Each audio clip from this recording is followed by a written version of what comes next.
Isang magandang umaga mga kaibigan.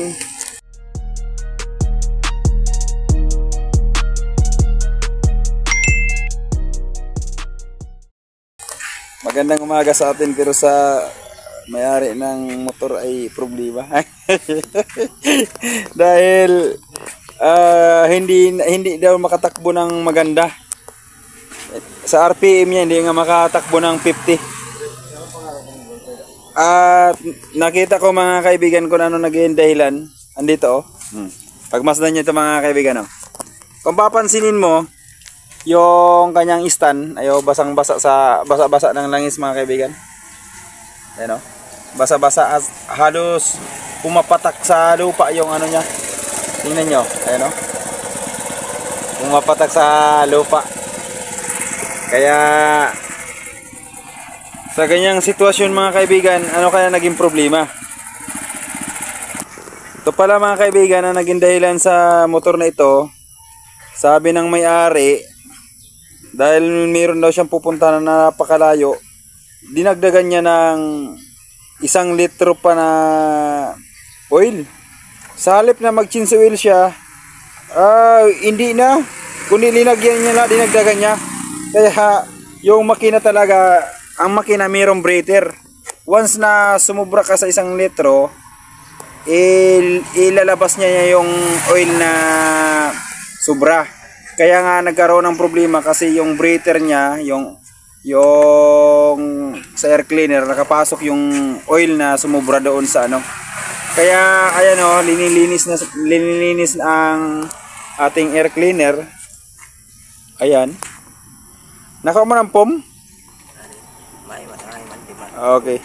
Tapos, ang gagawin natin sa ganitong kalagayan mga kaibigan, di-drain na natin ang oil. I-drain lang natin.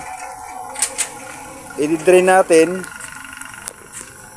At sukatin na natin yung oil nating ilalagay. Kaya sa ganitong sitwasyon, wag nyong gagayahin, no?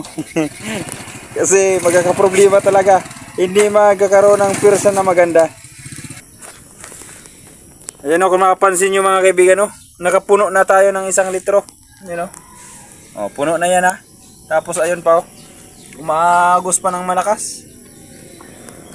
Ayun o, dami pa naman o. Yan. Dami pa naman mga kaibigan.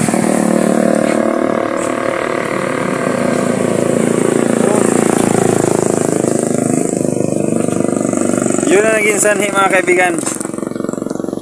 O kung kayo naman sa mga gumagawa ng motor, bago kayo magbaklas ng motor ng ating customer, tanungin nyo muna siya. Ano ba naging dahilan? Bakit ganun? Kasi tayo na mga gumagawa ng motor, para tayong doktor. Tinatanong natin kung ano naging dahilan. Yan ganito, kaya nalaman ko na ganito kasi napansin ko yung langis na tumutulo dun, no? Pumapatak sa lupa. Nang tanongin ko may-ari, sabi niya, yun nga, dinagdagan niya ng mahalos 1 litro. Hindi niya gin-drain, kundi dinagyan lang niya, dinagdagan niya, kaya nagkaroon ng problema. Pero madali lang ito mga kaibigan. Magiging ayos na rin ito.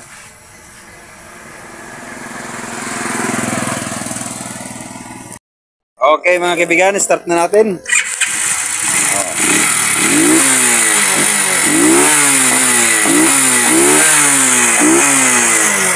Ayan mga kaibigan, back to normal na. Kaya sa ganitong kalagayan ha, huwag nyo na itong tutularan. Magkakaproblema motor nyo kapag ganyan. Okay, maraming salamat sa panonood.